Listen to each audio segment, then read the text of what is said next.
جب کوئی بندہ جو ہے وہ غیبت کرتا ہے نا کسی کی، تو اس کے بہت سارے نقصانات ہوتے ہیں،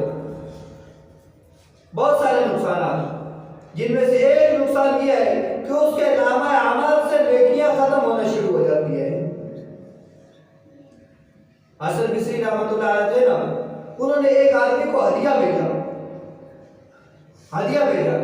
کسی نے پوچھا کہ آپ نے اس کو ہدیہ کیوں بھیجا ہے، فلاں آدمی کو ہدیہ بھیجا، کیوں بھیجا؟ انہوں نے فرمایا کہ تمہیں نہیں پتا کہ میں نے اس کو ہدیہ کیوں بھیجا ہے، میں تمہیں بتا دیتا ہوں کہ میں نے اس کو ہدیہ کیوں بھیجا۔ تو پوچھا کہ بتا دیجئے، تو انہوں نے فرمایا کہ میں نے ہدیہ اس لیے بھیجا کہ مجھے فلاں آدمی نے بتلایا کہ اس نے فلاں وقت آپ کی غیبت کی تھی، میں نے اس غیبت کے بدلے میں اس کو ہدیہ بھیج دیا ہے کہ تو نے بڑا اچھا کام کیا، تیری نیکیاں میرے نامہ اعمال میں آ گئی ہے تو فلاں نا،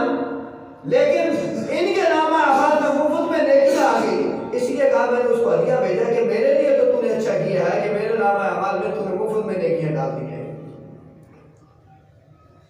اس لیے حدیث کے اندر آتا ہے کہ قیامت کے دن جب اللہ رب العزت یا لوگوں کو اعمال نامہ دے گے نا، اعمال نامہ، تو کچھ لوگ ایسے ہوں گے کہ جب ان کو نامہ اعمال دیا جائے گا، وہ نامہ اعمال میں دیکھیں گے فلاں بھی نیکی ہے، فلاں بھی نیکی ہے، فلاں بھی نیکی ہے، وہ اللہ رب العزت سے جا کے یاد کریں گے، یا اللہ یہ نیکی میں نے تو نہیں کی تھی دنیا کے اندر، یہ نیکی میں نے تو نہیں کی تھی،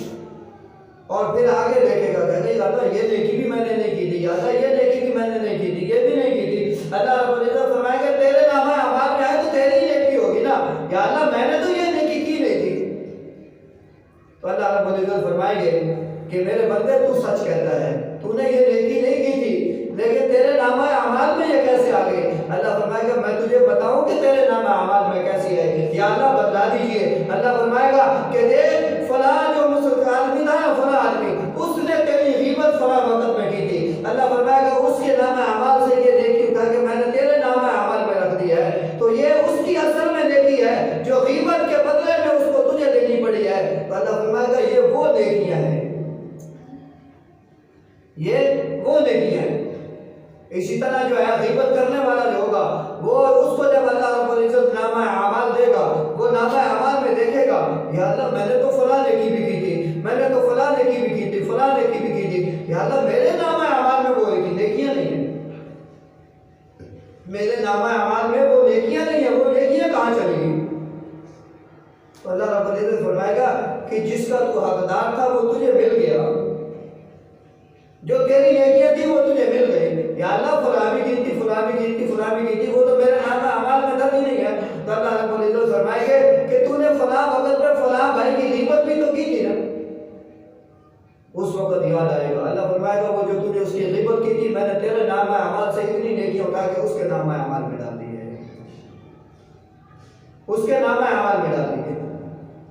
اور حدیث کے اندر آتا ہے کہ جب کوئی دو آدمی یا چند آدمی بیٹھے ہوئے ہو تو کوئی آدمی دوسرے بھائی کی غیبت شروع کر دے، تو فرمایا کہ سامنے بیٹھنے والے کو، سننے والے کو چاہیے کہ وہ اس کو فوراً روک دے کہ بھائی یہ تو فلاں کی غیبت کر رہا ہے، یہ دنیا میں بھی ہمارے لیے نقصان دہ ہے، آخرت میں بھی ہمارے لیے نقصان دہ ہے۔ اللہ کے قرآن نے بھی اس سے منع فرمایا، اس کو حرام قرار دیا، محمد رسول اللہ نے بھی غیبت کو حرام قرار دیا، تو اس غیبت سے باز آ جا۔ اور فرمایا کہ اگر کوئی غیبت کرنے والے کو نہیں روکے گا اور وہ غیبت کرتا رہے گا، یہ سنتا رہے گا، تو فرمایا کہ یہ سننے والا جو ہے، سننے والا جو اس کو روکے گا نہیں، تو فرمایا کہ یہ دنیا کے اندر بھی اس کے لیے نقصان دہ ہے، آخرت میں بھی اس کے لیے نقصان دہ ہے، اس لیے کہ اس نے اس برائی کو دیکھا، اس برائی کو سنا، لیکن اس نے اس کو روکا نہیں، تو فرمایا یہ بھی ایسے ہی ہے جیسے غیبت کرنے والا ہے، یہ بھی غیبت میں اس کے ساتھ شریک ہے، اس کے ساتھ یہ بھی غیبت میں شریک ہو گیا۔ تو اس لیے ہمیں کیا کرنا چاہیے؟ غیبت سے بچنا چاہیے۔ یہ غیبت چھوٹا گناہ نہیں، بہت بڑا گناہ۔ میں نے بتا دیا کہ غیبت کتنا ہے کہ کوئی اگر جو ہے وہ ایک درہم سود کا 35 دفعہ زنا سے وہ بڑا ہے، 35 دفعہ کوئی زنا کرے اور اگر سود کا 1 درہم کھائے تو وہ ایک سود کا درہم جو ہے اس کا گناہ 35 دفعہ زنا سے بڑا گناہ ہے۔ اور آقا نے فرمایا اس سے بڑا گناہ بھی نہ بتاؤ، یا سودہ بتلا دیجئے، فرمایا اس سے بھی بڑا بھائی کی غیبت کرنا، کسی کی آبرو ریزی کرنا، کسی کی عزت کو خواہ مخواہ میں خراب کرنا، فرمایا یہ اس سے بھی بڑا گناہ ہے۔ تو یہ کتنے صحابی نبی علیہ السلام کے پاس بیٹھے ہوئے تھے، تو نبی علیہ السلام نے ایک دم ان کو نبی علیہ السلام نے فرمایا جا بھائی جا، اٹھ جا، اپنے دانتوں کا بھی خلال کر دیا۔ تو عرض کی یا رسول اللہ صلی اللہ علیہ وسلم میں نے گوشت تو نہیں کھایا، دانتوں کا خلال تو عام طور پر اس وقت کیا جاتا ہے جب کوئی بندہ گوشت کھائے اور گوشت جو ہے دانتوں کے اندر جو ہے وہ جا کے رک جائے، دانتوں کے اندر پھنس جائے، تو اس کو نکالنے کے لیے دانتوں کا خلال کیا جاتا ہے۔ تو یا رسول اللہ صلی اللہ علیہ وسلم میں نے گوشت تو کھایا نہیں ہے۔ تو نبی علیہ السلام نے جو ہے فرمایا کہ تو نے جو ہے ابھی گوشت کھایا ہے۔ اس نے کہا رسول اللہ نہیں کھایا۔ فرمایا فلاں بھائی کی غیبت کی ہے تو نے اس کی غیبت کی ہے، تو یہ غیبت مردہ بھائی کا گوشت کھانے جو ہے۔ تو فرمایا کہ خیال کر کے اس گوشت کے ذرات کو نکال دیا۔